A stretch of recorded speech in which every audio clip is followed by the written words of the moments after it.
Second chapter हमने start किया था जिसमें हमने बायोलॉजिकल प्रॉब्लम के बारे में पढ़ा था कि बायोलॉजिकल प्रॉब्लम क्या होती है एंड बायोलॉजिकल मेथड क्या होता है। आज हम पढ़ेंगे कि बायोलॉजिकल प्रॉब्लम को सॉल्व करने के लिए कौन कौन से मेथड या कौन कौन से स्टेप्स जो हैं वो अप्लाई किए जाते हैं।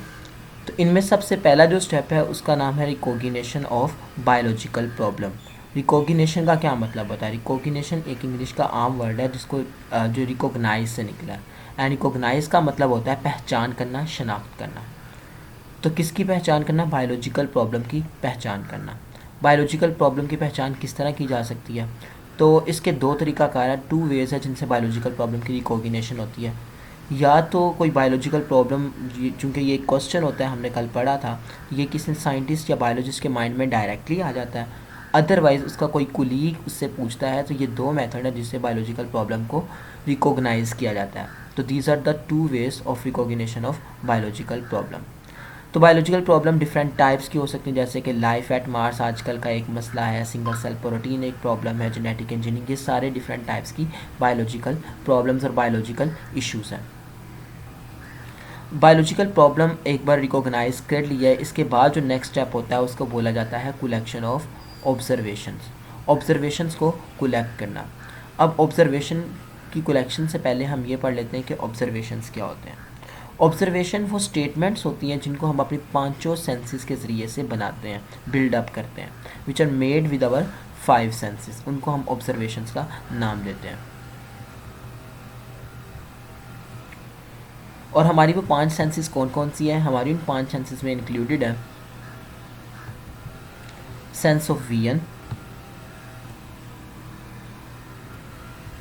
विजन यानी देखना, हेयरिंग यानी सुनना, स्मेल सूंघना, टेस्ट करना और टच करना। तो ये 5 हमारी सेंसेस हैं। इन पांचों सेंसेस से जो भी चीज़ें हम फील करते हैं उनको हम क्या कहते हैं? ऑब्जर्वेशन कहते हैं। ये ऑब्जर्वेशन 2 टाइप्स के होते हैं,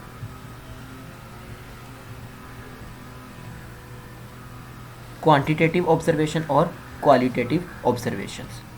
क्वालिटेटिव ऑब्जर्वेशन वो ऑब्जर्वेशन है जिनको मैयर नहीं किया जा सकता। आपने क्वालिटेटिव को अगर देखो तो क्वालिटी से निकला ये। क्वालिटी का मतलब होता है किसी भी चीज़ की प्रॉपर्टी, खूबी।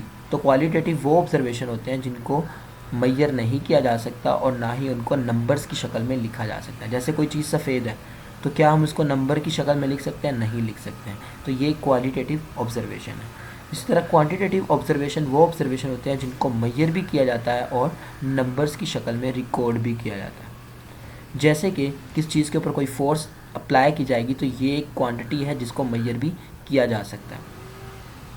क्वालिटेटिव ऑब्जर्वेशन वेरिएबल होते हैं कि किसी चीज़ को अगर हम देखेंगे तो अंधेरे में हमें वो कम सफ़ेद नज़र आएगी और रोशनी में हमें ज़्यादा सफ़ेद नज़र आएगी। तो ये वेरिएबल होते हैं। जबकि अगर किसी चीज़ की क्वांटिटी की मैं बात करूँ तो ये वेरिएबल नहीं होती, ये इनवेरिएबल होती है, ये चेंज नहीं होती है। क्वालिटेटिव ऑब्जर्वेशन इतने एक्यूरेट नहीं होते हैं जबकि क्वांटिटेटिव ऑब्जर्वेशन ज़्यादा एक्यूरेट होते हैं। जैसे कि मैं बात करूं क्वालिटेटिव ऑब्जर्वेशन की कि पानी का जो फ्रीजिंग पॉइंट है वो पानी के ही बॉइलिंग पॉइंट से ठंडा होता है। तो ये क्वालिटी के बारे में बताया गया, यहाँ कोई वैल्यू नहीं बताई गई। जबकि क्वांटिटेटिव की अगर मैं बात करूँ कि freezing point of water 0 degree centigrade है और boiling point of water 100 degree centigrade है, ये क्वांटिटेटिव ऑब्जर्वेशन है। नेक्स्ट, 1 लीटर पानी के अंदर 1 लीटर पानी जो है वो हैवियर होता है 1 लीटर इथानॉल से। तो अब यहाँ पर सिर्फ एक क्वालिटी बताई गई है, यहाँ पर ये नहीं बताया गया कि कितने गुना वो हैवी होता है। जबकि अगर मैं ये बात करूँ 1 लीटर ऑफ पानी जो होता है उसका वेट 1000 ग्राम होता है और जबकि जो 1 लीटर ऑफ इथानॉल होता है उसका वेट 789 ग्राम होता है। तो ये क्वांटिटी यहाँ पर बताई गई है। ऑब्जर्वेशन में सिर्फ हम अपनी उन चीज़ों को ही फील नहीं करते जिनको हम अपनी सेंसेस से करते हैं, बल्कि हम ये भी देखते हैं कि दूसरे लोगों ने, जो पहले साइंटिस्ट गुजरे हैं, उन्होंने उस फील्ड के बारे में क्या क्या वर्क किया होगा। तो ऑब्जर्वेशन में 2 चीज़ें देखी जाती हैं, एक योर ओन ऑब्जर्वेशन और secondly reading and studying of the work of the other people done in the past. तो 2 चीज़ें देखी जाती हैं, एक अपने खुद के ऑब्जर्वेशंस को देखा जाता है और दूसरा जो पुराने लोगों ने, पुराने साइंटिस्ट ने माजी में उसके बारे में काम किया, उन दोनों चीज़ों को ऑब्जर्वेशंस में देखा जाता है। डार्विन ने जब रिसर्च की थी, डार्विन एक साइंटिस्ट था जिसने नेचर पे काफ़ी ज़्यादा रिसर्च की थी। उसने भी अपने बहरी सफ़र के दौरान ना सिर्फ खुद ऑब्ज़र्व किया था चीज़ों को, बल्कि उसने क्या किया था, उसने पहले जो पुराने साइंटिस्ट थे उनके कामों के बारे में भी ऑब्ज़र्व किया था।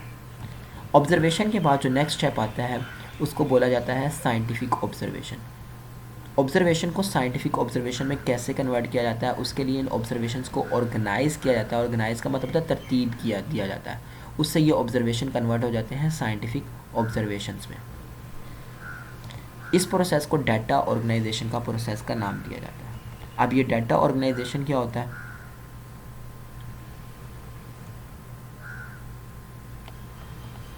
इसको समझने से पहले हम पढ़ लेते हैं कि डाटा क्या होता है।